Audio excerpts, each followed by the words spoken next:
Did you know that you could make the big banks fight for you? That if you're sued, the big banks and all their lawyers can be encouraged to protect you? I'm Michael Redden, and this is what we're going to talk about today. If you have any questions or comments about this topic, please put them in the comments below. This particular strategy is covered in my book, Building a Wall Around Your Wealth. And if you'd like a free copy of it, go to book.reddenlawoffice.com, put your information in, and I'll send you out a free copy. So, debt actually, that's what we think about when we think about the banks, debt. Debt actually can be used to protect us, okay?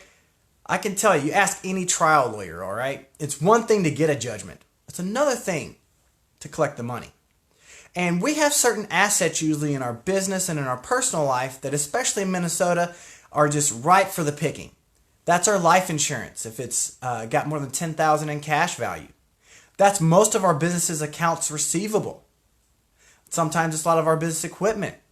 It can even be our retirement accounts if they're like, say, your IRA and there's more than $72,000 in it as of the time of this recording.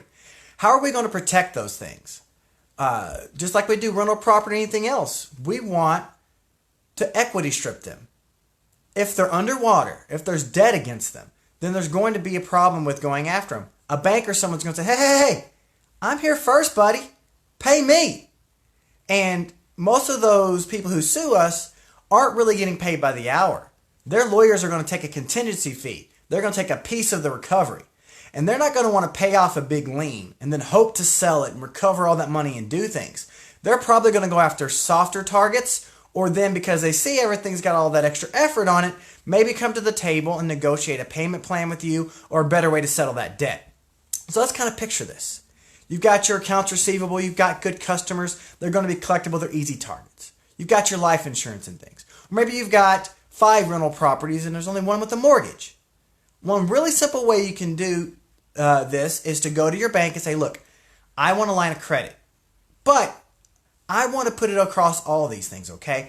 I want to do the accounts receivable financing. I want to put my life insurance on the line for it. I would probably cash out my IRA. If you'll take it, I'll put my IRA on it too. And, I've got 5 or 6 of these rental houses, I'd want to, use all of their equity, okay? I'm not going to take it all out, but, what kind of line of credit would you give me if I put all of them on the line? Now, remember, when the plaintiff's attorney starts to look at your assets and they see a line of credit there, it says, hi, I'm a bank. I've got a claim on this up to $100,000, up to $200,000, up to $1 million. You don't have to have the actual debt on there, okay? They have to take extra steps to find out how much you actually owe.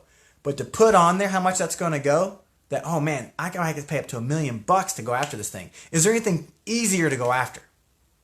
The other piece is, when you get sued, if you've already put this in place, you can take out an advance on that line of credit, give it to your lawyer for your retainer. They're going to have to go and spend some of that money anyway to defend you and do that negotiations. We know lawsuits can cost hundreds of thousands of dollars, but by doing that, now you've made it to where your cash flow for your business that normally is there isn't affected. You can still run and operate those businesses. It's not the money out of your pocket.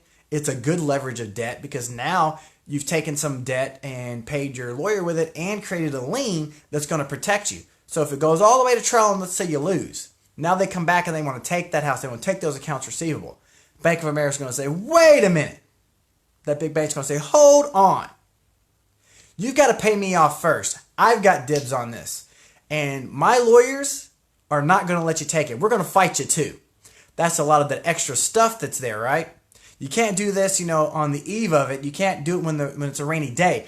But you can certainly do this when business is going well, because that's when the bank's going to give you a line of credit anyway. They're not going to give you one when you need it, that old adage. So when you don't need it, go get one. Restructure your debt this way. And don't worry that you're giving too much collateral for it, right? You can tell the banker, look, give me a better interest rate, okay? Because I'm giving you a lot more dibs on things. And then when you use it, there's all those extra arguments. Any kind of extra pain and effort you're going to have to put people to come out and get it that has a business purpose, okay?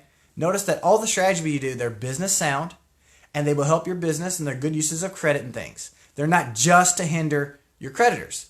They serve estate planning purposes and everything else. We usually don't do things just to hinder our creditors. We take our extra planning that we were going to do anyway, and just do them in such a way that it protects our assets. This is called equity stripping, and you hear more about it in my book, Building a Wall Around Your Wealth. And again, you can get a copy of that at book.reddenlawoffice.com, and I'll send you one out for free.